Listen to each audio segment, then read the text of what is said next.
Welcome to the next installment of Advanced Chemistry Lectures. This is the fourth lecture in the series on inorganic and organometallic chemistry, and this lecture will target reactions that are known as metathesis reactions. Metathesis reactions can really best be described as exchange reactions, and I'm going to talk about two classes today, sigma bond and olefin metathesis reactions. Sigma bond metathesis reactions involve a metal ligand bond, here indicated by a metal X bond, that then interacts with an incoming substrate denoted here as Z and ZY. It then interacts via a four-centered transition state, resulting in the cleavage of the two starting sigma bonds and the formation of two new sigma bonds, shown here as an MZ and an XY bond. Olefin metathesis is very similar. There's also an exchange reaction, this time between two olefinic substrates, in which those olefinic substrates now switch places with one another to form two new olefins. Unlike sigma bond metathesis, though, olefin metathesis requires a metal catalyst, and these reactions proceed through a metallocyclobutane intermediate shown here in the box, a bona fide intermediate, which then can open up in the 2+2 fashion to form your new alkene products. And so we've already encountered sigma bond metathesis back in a previous lecture, lecture 1-3, in which I talked about oxidative addition and reductive elimination. And we encountered this in a reaction that is called transmetallation. And so remember, palladium catalyzed cross couplings involve a palladium 0 starting material shown here. This is, if L is 1, this would be a palladium 0 D10 12 electron compound. Once it undergoes oxidative addition of an aryl halide, you get a palladium 2 D8 10 12 14 electron intermediate, which then undergoes transmetallation. Notice there is an exchange between the metal RF bond and the palladium X bond to liberate a MX inorganic salt and a new palladium 2 D8 14 electron intermediate. That intermediate then undergoes reductive elimination to regenerate your palladium catalyst and spit out your aryl RF product. And so transmetallation, though, is really a fancy name for a sigma bond metathesis reaction, because you can imagine this reaction proceeding via the transition state shown on the bottom right, in which the palladium X bond breaks and the MX bond forms, as the MRF bond breaks and the palladium RF bond forms. And so transmetallation is usually depicted as being just a sigma bond metathesis type reaction, even though depending on the identity of M, there can be a lot of mechanistic intricacies involved. However, in general, sigma bond metathesis reactions can be really described as a 2 sigma plus 2 sigma cycloaddition between an MX and an incoming substrate denoted here as YZ. It then proceeds through a four-centered transition state. Notice that this is a transition state and not an intermediate. Remember, an intermediate has a lifetime and an energy minimum. This is not an intermediate. This is a bona fide transition state represented here by dotted lines. The MX bond breaks as the XY bond forms. The YZ bond breaks while the MZ bond forms. And so some other characteristics of this is that the entropy of activation is typically very negative. It is a highly ordered transition state. And that makes sense because if you think about it, you start with two, let's call them two different substrates. They come together and form a single transition state that is much more highly ordered than what you started with. Therefore, you have a negative delta S, or negative entropy. Furthermore, these reactions typically have a prominent kinetic isotope effect. And so if you imagine, let's say Y, if Y was a hydrogen and it could be replaced then with deuterium, these are going to be involved in the rate determining step, this breaking of an ZH or ZD bond, and therefore there should be a very high kinetic isotope effect associated with this. And typically, these sigma bond metathesis type reactions occur with D0 transition metal complexes. And in fact, the paper in which this was really first described in 1983 out of DuPont was this yttrium compound. Notice that this is yttrium 3. Yttrium 3 is D0 You then have 612. This is a 14 electron compound, 6 electrons for each CP, 2 electrons for the methyl. When this is exposed to deuterated methane, you actually have an exchange reaction take place via this 4-member transition state, which was proposed in the original paper to give you the new isotopically labeled yttrium methyl bond. And so this type of sigma bond metathesis type reactions are very common with early transition metals. But if you compare that to late transition metals, both series of compounds are able to do CH activation. However, late transition metal complexes like platinum 2, which is D8, iridium 1, which is also D8, typically do oxidative addition, while early transition metals typically do sigma bond metathesis. And so why is that? Well, if we look at this platinum compound, this reaction in which you take this platinum CH2 naphthyl compound and you expose it to heat, you actually get a cycloaddition of the naphthyl substituent and loss of methane. And I think it would be very reasonable for you to propose that if you had a platinum methyl bond indicated here, and then you had the CH bond from the naphthalene here, you can imagine drawing this sort of dotted line 4-member transition state, break the platinum methyl bond while simultaneously forming a new platinum carbon bond. This then would result in the release of methane, which is observed.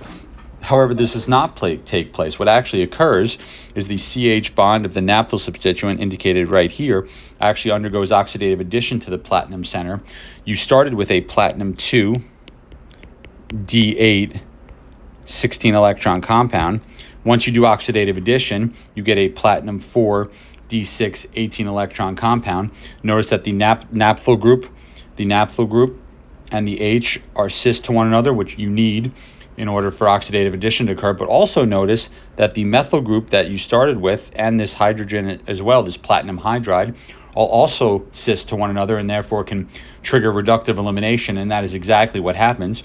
You get the reductive elimination of methane, resulting in that observation of methane, and you get a new platinum 2 D8 16 electron product. On the other hand, scandium does not do this. Notice that scandium in this case is scandium 3. Scandium 3 is D0. This is a 14 electron compound. You can't do oxidative addition of benzene because you can't form a scandium 5. That is not allowed. You do not have enough d electrons. You already have no d electrons. And so what gives?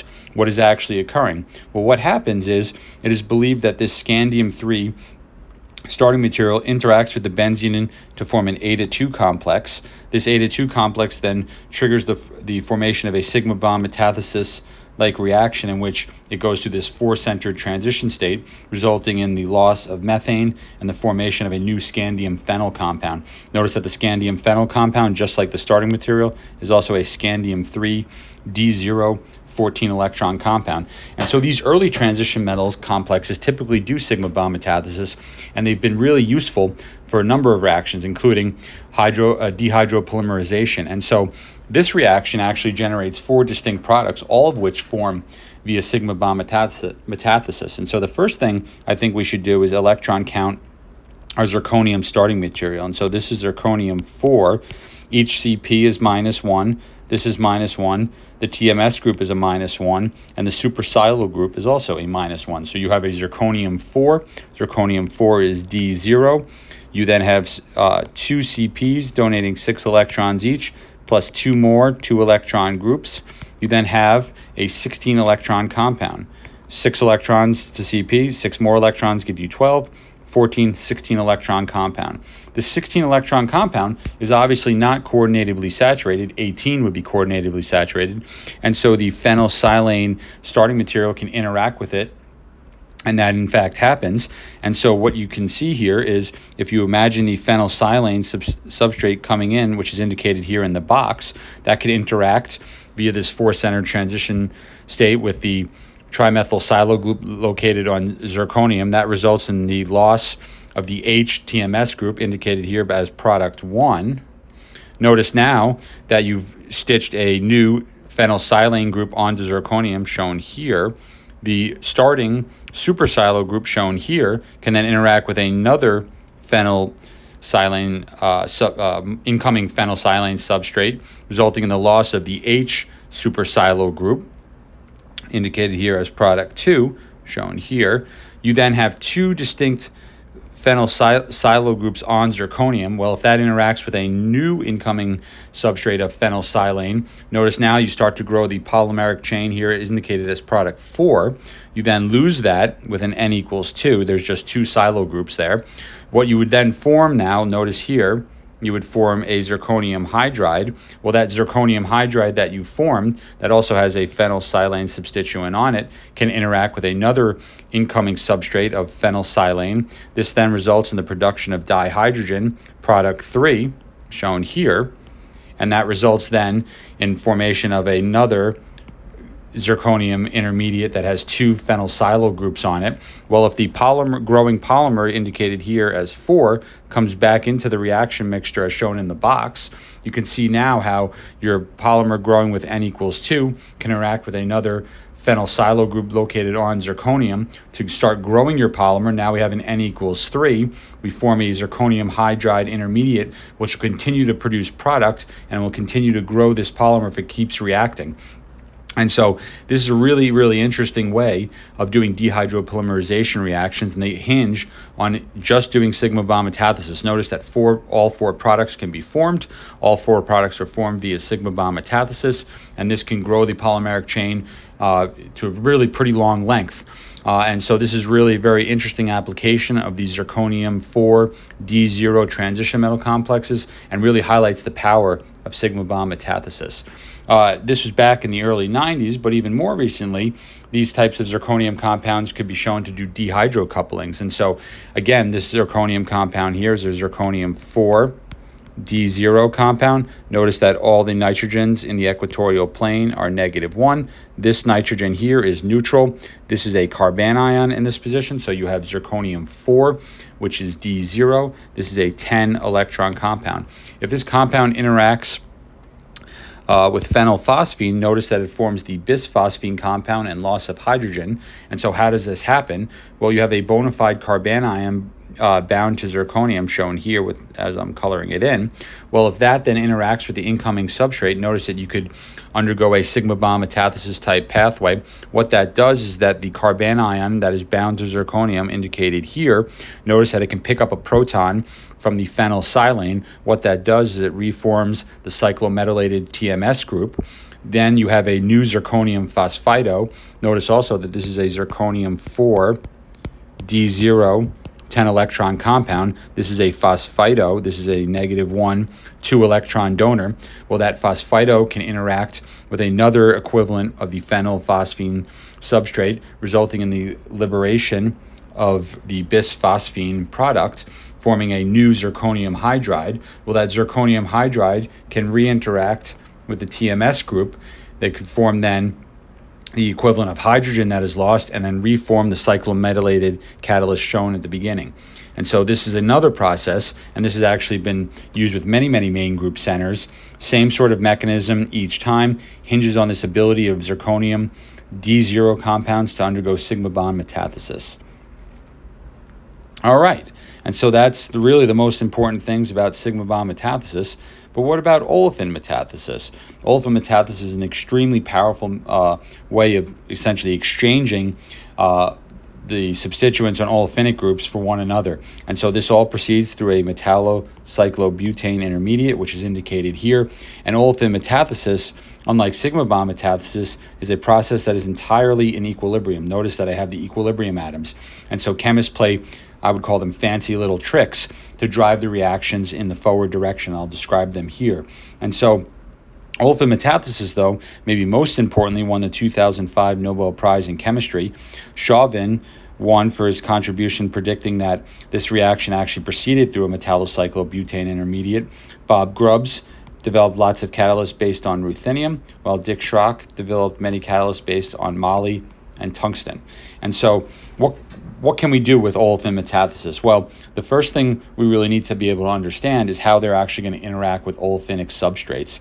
And so I would point you to go back to organic chemistry, in which you learned if you take an alkene like cyclohexene and you react it with Br2, you get an anti-product that is racemic, and this proceeds to the formation of a bromonium ion that forms. And so the bromide that is lost from Br2 then comes and attacks in the opposite, or on the anti side, or on the opposite side of the bromonium ion, resulting in the anti-product. Well, if we can think about it from that perspective, we can then think about how olefin metathesis might occur. Well, olefin metathesis occurs, you again have your olefin, which is your Lewis base. Your metal center is Lewis acidic, and these are actually known as alkylidines. Well, what happens is that the Lewis base can coordinate to the transition metal center. What happens is an Umppelung happens. An Umppelung is a reversal in the polarity or reactivity of a given substrate. And so the second that the olefin starts to dump its electron density towards the metal, it is actually now delta positive. The alkylidines are extremely nucleophilic, can attack at carbon, can go like this, and you then form a metallocyclobutane intermediate. You can now imagine this intermediate opening up in this fashion to give you a new alkylidine. This is in fact a methylidine, which is just a CH2 group, and you then lose your olefinic substrate. And so this is exactly mechanistically how olefin metathesis reactions occur. Notice that we've taken our olefin, the starting ethylene is no longer ethylene. It is now half of it is turned into a methylidine, while the other half of it is stitched together with the starting alkylidine. And so we're going to talk about four distinct reactions, or four distinct olefin metathesis reactions that occur. The first are homocoupling and ethanolysis, and these two processes are the microscopic reverse of one another. The forward direction is known as homocoupling, in which you take a terminal olefin, shown here as 1-octene. When it interacts with the alkylidine or olefin metathesis catalyst, shown here, it then produces a longer chain internal olefin that is 2n-2 in length. So if you start with a C8, notice you get out a C14, and the byproduct then is ethylene. And so how does this reaction occur? And notice also that the opposite of this reaction is ethanolysis. And so if you run the reaction in this direction, you actually have ethanolysis, in which you start with an internal olefin. Under a high pressure of ethylene, you actually chew up this internal olefin to give you shorter chain terminal olefin products. But how does homocoupling occur? Well, homocoupling occurs via this general mechanism. And so normally you start with an alkylidine precursor, shown here as a neopentylidine. On exposure of 1-octene, you form your metallocyclobutane intermediate. Notice how the arrows I have. You are then able to open up the metallocyclobutane intermediate. You then generate terbutyl ethylene as a cleavage byproduct. You can detect this by proton NMR spectroscopy. You then form a new alkylidine. Notice that this new alkylidine is 7 carbons in length. So you've already lost one of the carbons of 1-octene, and in fact it is in this position right here. You now have an alkylidine that is a C7 unit and interacts with the next equivalent of 1-octene, forming a new metallocyclobutane intermediate. Notice once you open this up, you get your C14 product, and you're left with a methylidine as your highly active species in solution, which reacts with another equivalent of 1-octene. Notice here is how you lose your ethylene equivalent. You form a new C7 alkylidine, which then can react with more 1-octene to form the key metallocyclobutane intermediate, which will then open up to generate more C14 product and actually reform then your methylidine catalyst. And so remember, all these steps are actually in equilibrium with one another. And so in general, these reactions are run under partial vacuum. And the reason you run them under partial vacuum is that this will allow the ethylene to escape quite quickly and result in the reaction being driven in the forward direction. What's really interesting about these reactions are these metallocyclobutane intermediates. And in fact, they usually are present in a trigonal bipyramidal geometry. And these catalysts have become so advanced. These catalysts shown here are known as MAPs, monoaryl oxide pyrrolide catalysts. These MAPs are actually designed so well that when you form your metallocyclobutane intermediate in a trigonal bipyramidal geometry, this R prime group on the catalyst is so big that all the alkyl groups have to point up and away from it. And if all these alkyl groups have to point up and away from it, what happens is then you get Z-selective homocoupling and you form only Z olefins. Really very amazing. And again, so what happens is when you form your metallocyclobutane intermediate, all of the alkyl groups of the metallocyclobutane must point away from the really, really big R prime group. That results when the metallocyclobutane opens up that you only get internal Z olefins. And so you get highly selective reactions. Really quite amazing. And even more amazing, I would argue, is the fact that you can use this to actually do ethanolysis reactions that only give E-selective products. And so how is that possible? Well, in an ethanolysis reaction, remember, this is the reverse of homocoupling, so we're going to run the reaction in this direction. In this case, though, they started with an internal C8, and so this started with 4 octenes. You react it then under a high pressure of ethylene, and what ends up happening is you get highly pure E out the tailpipe and then chewed up Z olefin in the form of a 5-carbon terminal olefin. And so how does this happen? Well, notice that your percent E is really, really high. And so what this really means is this is almost sort of like a kinetic resolution in which the E starting material, notice that the product here is C8. It's the same as your starting material. The pure E olefin, or the E olefins, just didn't react. Only the Z olefins reacted. And so how is that possible? Well, it's for the exact same reason. When you form the metallocyclobutane intermediate in a trigonal bipyramidal geometry, notice here that I've shown that only the Z olefin can form a metallocyclobutane. An E olefin can't form because the alkyl chain would be pointing towards the huge aryl oxide group, and therefore it cannot form. Notice that this is your 1, 2, 3, 4, 5, 6, 7, 8 carbon Z 4-octene. So when this now opens up, you shred it into a C5 terminal olefin, leaving all of your 4E octane in solution, and you get highly pure internal octene out the tailpipe. Really a wonderful idea, genius really, the great way to actually isolate pure E olefins. Notice the extremely high selectivity in all of this. Well, what about ring closing and ring opening metathesis? Also really applicable use of olefin metathesis. And so here you can see that I've taken this let's call it a bis terminal olefin here. And in fact, you can then do a ring closing metathesis reaction to form a macrocyclic product and loss of ethylene. And so this has been used to form this key double bond in this macrocyclic structure, then which can be turned into aspicillin, which is a medicine. And so there's real application of forming these macrocyclic products. And so how does this work? Well, you can turn to a very similar catalyst, which results also in high Z selectivity for these macrocyclic products. And so how do these reactions work? Well, you start with your neophilidine catalyst. It then reacts with one of the olefins of the substrate, as shown here. Once that metallocyclobutane forms, it then ring opens. You observe this cleavage byproduct by proton NMR spectroscopy. You formed a new alkylidine in this position. Well, the second olefin then can swing around and coordinate to moly. You then have that umpalong I talked about before. When that umpalong happens, you then get nucleophilic attack by the alkylidine, formation of the metallocyclobutane intermediate. You then get collapse of the metallocyclobutane intermediate. You then form your macrocyclic product. So this opens up to form your macrocyclic product. It spits out the methylidine catalyst, which can then react with more substrate, forming then a new metallocyclobutane. When that opens up, you form your ethylene byproduct and a new alkylidine, and this process continues to obviously move forward. About 1% of catalyst is used, and so this is a really efficient catalytic process. Notice that right here, this is the key step in forming your macrocyclic product. And then once the ethylene forms, which is shown here, these reactions are generally run under reduced pressure. This particular reaction is run at 100 torr. 760 torr is 1 atmosphere, so you're at reduced pressure. That results in the ethylene unit actually being pulled away and driving the reaction in the forward direction.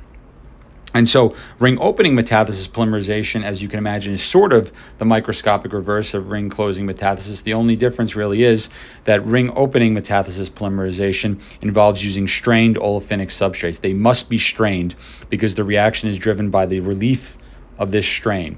And so here I've shown a reaction that was published over 10 years ago in which you take a norbornene starting material, you expose it to this moly catalyst shown on the right-hand side. And in this case, you actually get stereoregular polymer. It's both cis and syndiotactic. I'm not going to get into the stereoselectivity of this reaction. I just want to show you mechanistically how this reaction occurs. And so I'm going to abbreviate this moly catalyst as just a methylidine. And so I'm going to abbreviate it like this for simplicity. And so how this reaction occurs is you have your methylidine as indicated here. It then interacts. Well, once the olefin binds to the moly center, you form a metallocyclobutane. That metallocyclobutane opens up to form a terminal olefin shown here and a new alkylidine shown here.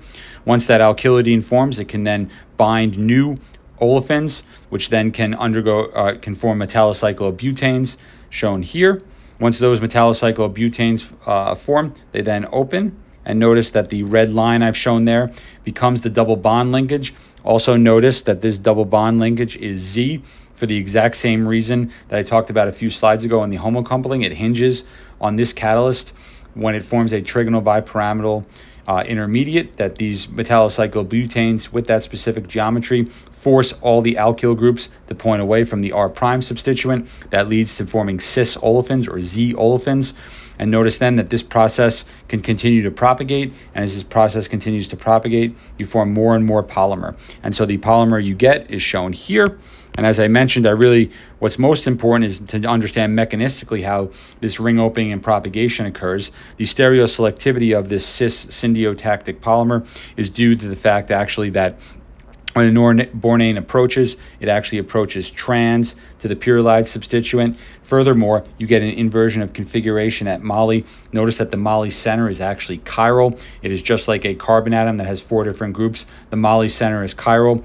The olefinic substrate must approach trans to the pyrrolide, and as the moly continues to switch its configuration as it spits out the polymer, it then leads to this cis syndiotactic stereoregular polymer. Just an amazing transformation.